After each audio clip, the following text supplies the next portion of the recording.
Hi, this is John with Good Burger Reviews, and I'm here to do a brand new 2025 movie review, and the movie is Weapons. This is a true story that happened in my town. So this one Wednesday is like a normal day for the whole school. But today was different. Every other class had all their kids. But Mrs. Gandy's room was totally empty. And you know why? Because the night before, at 2:17 in the morning, every kid woke up, got out of bed, walked downstairs, and into the dark. And they never came back. Weapons builds a compelling horror movie mystery across several chapters. It is directed by Zach Krieger. It was released in August of 2025. It is starring Julia Garner, Josh Brolin, Benedict Wong, Aldrin Ehrenreich, June Diane Raphael, and Austin Abrams. When all but one child from the same classroom mysteriously vanish on the same night at the exact same time, a community is left questioning who or what is behind their disappearance. Another witness to insanity. I can't believe this. We are just knocking them out of the park. These movies are wild. I mean, 3 in a row that just go in such an extreme, crazy direction. You know, The Home, Together, and now Weapons. So there were so many movies, just like I had mentioned in like Jurassic Park Rebirth, and I think I had said the same thing about Until Dawn. There are just so many movies that come to mind of that this movie reminded me of while I was watching it. Primarily Invasion of the Body Snatchers, The Craft, It Follows. In other moments I was getting Strange Darlings, believe it or not, The Exorcist Believer, and even Night of the Living Dead, or any crazy zombie movie. Now I'm going to do my best to keep this one a spoiler-free review because I went into this movie as blind as possible and I enjoyed the twists, the turns, the story as it unraveled. But let's get into some of the strengths, some of the negatives, and some of the really impressive stuff about Weapons. You know how I said in my Until Dawn review that it was like listening to a campfire story, like one of those campfire stories where someone starts off telling the story and then they pass it to the next person and the next person and the next person and so forth, and then you just keep adding layers to the story and the story keeps turning and twisting, and as every chapter goes by it just gets wilder and crazier. Well, this movie had that same exact thing going on. And when I use the word chapter specifically because this movie is told in chapters, and that's the part that reminded me of Strange Darlings. Strange Darlings was told in 6 chapters, and if I believe, this is actually told in 6 chapters as well. But it wasn't exactly the way Strange Darlings was, where Strange Darlings was specifically out of order so that the story could unravel in a specific way. For those of you who have been on my channel a while and remember when I did a review early in the spring of 825 Forest Road, and I had compared that to Strange Darlings, saying that they were told in chapters and that each chapter was named after a character, well, that's exactly how this one goes. The same exact format where it starts off with a character. Now, Julia Garner plays a girl named Justine. So the first chapter is Justine. And then Josh Brolin plays, I think his name was Archer. And he's chapter 2. And then another character's chapter 3. And another character's chapter 4. and so forth. And that's where a lot of the mystery and the intrigue can come in certain ways, because when you are watching the story from chapter 1, when we're in Justine's chapter, we're just watching it from her POV and just mainly observing as everything that crazy that unravels in this from her eyes. And then when we flip back, it goes back in time a little bit to, the next person, how they experience this whole situation. So I will say, obviously this was in the preview. This is also on the poster, and I knew this part going in as well. 17 kids disappear in this town at 2:17 at night, and it's really mysterious and crazy. Like, they do a really good job of really weaving a crazy story together to get us to figure out what the heck happened to these kids. And as each chapter unravels, it gets stranger and weirder and wilder. And I'll tell you what else. The tension is it's this great tension that builds in this one, and as each chapter comes up, more and more tension happens. Now, I will say that some of the chapters are a little bit weaker than other chapters. One guy's chapter, I was like, it got a little weak in the beginning of his chapter, but then they pulled it together. So be a little patient in the middle, because they do pull it together.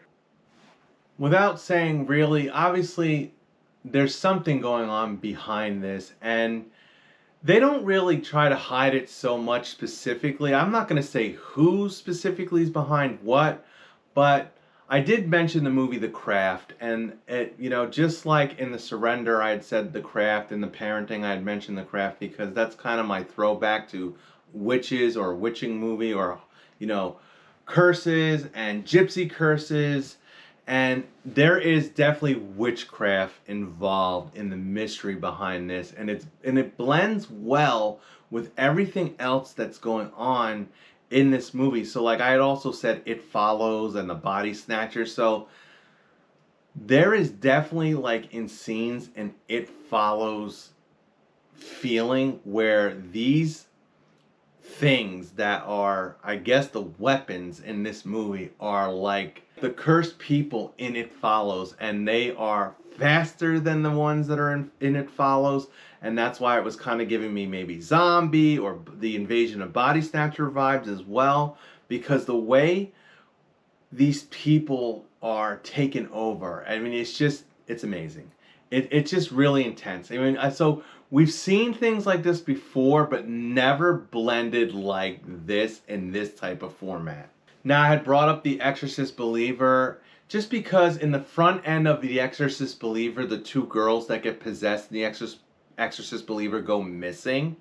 And in this movie, it's 17 kids that go missing. So there's a lot of themes and conversations that were like the front end of The Exorcist Believer that are also in the front end of this movie. It's a very like cop type of drama where they're looking for lost kids, and they're having town meetings, and they're trying to figure out what the hell is going on. Really, everyone's pointing the finger at Justine, who is Julia Garner's character. And, it's so mysterious, because in the opening scene, it is literally Julia Garner as Justine shows up to her class, and only one other student is in the class. Everyone else is not there. Every other kid went missing the night before. The strengths are definitely the mystery, the tension. There's some jump scares, and overall, some of them are done good. One of them got me really good, so, be on the lookout for those. Now, some of them are obvious, and then some of them pop in unexpectedly. So the acting is good. I mean, I'll talk about Josh Brolin and Julia Garner. They really are the leads. So Julia Garner is Justine. She's the teacher. And then Josh Brolin plays the parent of one of the missing children. And he's, of all the parents that are involved in this, of kids who go missing, he's the one that takes the most active role in getting involved and trying to figure out where these kids went, where his son went, and so forth. And stays pretty involved all the way through to the end.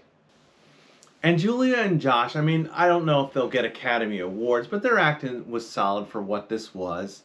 And they were they had to do a lot of wild things, crazy things. And then there was a blend of comedy as well in this, which I was surprised. Because overall, this movie's not a comedy, but there were some comedic moments. And some of the comedy lands pretty decently. And some of the comedy, I'll put some of this comedy in the mixed category because sometimes, maybe more towards the end, the comedy pulls you out of the mystery and drama and the fear of everything that's going on, because it does get a little goofy as we start to put the pieces together. So I guess the next thing that I'll put in the mix, and maybe more leaning into negatives, and I did talk about this a little bit in the movie Together, some of the scares and some of the best spooks are in dream sequences. Now, it wasn't too much, but I started to realize that sometimes when it's like just a fake spook, or just like, and in this you kind of know that they're dreams. So you already know that it's going to be something outrageous, and it's probably going to be a jump scare or something. Now, these scenes are done quite well and are very effective, but again, when you come to these, it's the whole like hallucination thing. It's not really there. It's not really a thing. It's not part of the plot. It's just a separate scene that kind of distracts you and just delays the story in a way. However, I will say that this is definitely up there with some disturbing visuals, some really great horror. I could see this becoming like a cult classic. It really had some great imagery, some great scenes. And I feel like there's a lot of metaphors, a lot of symbolism about the current state of affairs with school systems and children and violence. And like you can kind of see that being portrayed through what's going on in some of these scenes. And I did read up that the director kind of purposely did that. So what I mean by that is, like, with Julia Garner being a teacher, she has to deal with like trying to deal with kids, helping kids out, and she wants to help these kids out in her class, but she's kind of always getting on the hook because like she's got to follow the politically correct rules of the school system, and when she kind of pushes those boundaries, so it's kind of why she ends up getting the finger pointed at her a lot in this movie, because it was her classroom that all the kids went missing out of, and every adult in town was like, well, why her class? And it didn't help that in every step of the way, especially in the front end, she turns to alcohol. She a lot of scenes in the liquor store or a bar, because she definitely is like drinking to cope with all the craziness that goes on.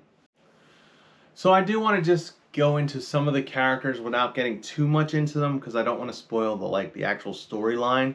But you have Paul, who's a cop who's involved in the investigation somewhat, and he's central to the plot line. They don't really say it, but judging on their dynamic, they've had a past relationship.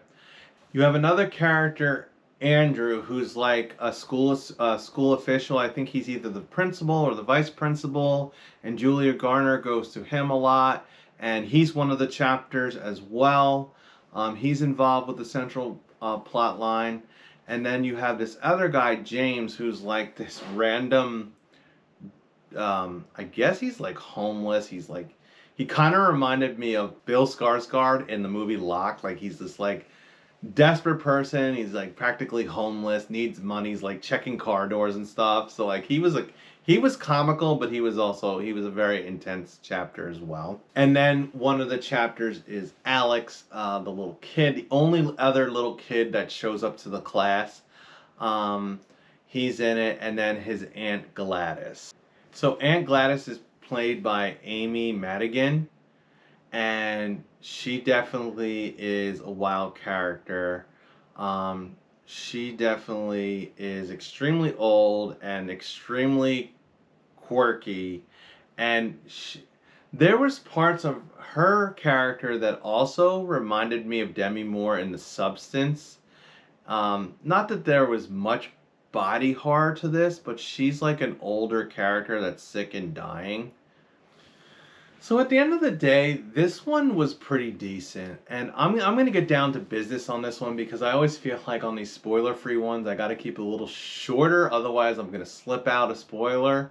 So I'm gonna tell you what, I really like this one, and I'm gonna say it. We have another one because the tension and the blends in this movie and the fact that like, and maybe it's just kind of where it's at and what movies I've watched recently. Like, I just gave Together a turkey burger because it was going in this great direction, and then it just goes, makes a left turn and never comes back. And I felt like The Home did the same thing, and Bring Her Back, and this stayed course. Now there was a little bit of a tonal shift with the comedy, but the central story, the central mystery, the central scariness of this, it wasn't affected by it that much. So I'm gonna give Weapons a cheeseburger in paradise because it's got some craziness, some originality blended with some themes that we know, and it really just, it kept me engaged. I mean, this is a 2 hour and 10 minute movie, and I it was paced pretty well. I was engaged with it the whole time. I was constantly questioning what they were going to throw at me next, what was going to be, you know, the images, the crazy scenes, like just for example, like the one house, actually the main house, the spook house, I guess I'll call it. It reminded me a little bit of the house from Elm Street, but it also like they like newspapered up the windows and stuff. I mean, it really was creepy and fun. And at the end of the day, this one's in the run for the top 10. You know, I've given out at least 6 or 7 cheeseburger in paradises this year. This one's well deserved. I mean, I really impressed with Julia Garner. I mean, I liked her in Apartment 7A, even though she got mixed reviews for that. And then she wasn't, you know, I liked her in Wolfman as well, even though she was kind of flat in Wolfman a little bit. But overall, I liked Wolfman, and Wolfman was the first movie I reviewed, so it's got a little special place in my heart, a special place on this channel, being it was the movie that I did invented the Good Burger title off of. So I'm looking forward to see what Julia Garner is in next. As far as a sequel to this movie, that is, who knows? I mean, I guess if this one does well, which I feel like it will, because like I was in a sold out movie theater, and again, like I had mentioned in Jurassic Park Rebirth, like people clapped at the end of this. So I mean, it seemed like my audience, and there was a lot of other interaction and commentary throughout the movie. Not that people were being rude or obnoxious during the movie, but it was just natural because I felt myself reacting to the movie as well. So we'll leave it at that. And thanks for joining me today on my channel and for this movie review of Weapons. And don't forget to stay scared when an entire classroom of kids go missing at 2:17 in the morning.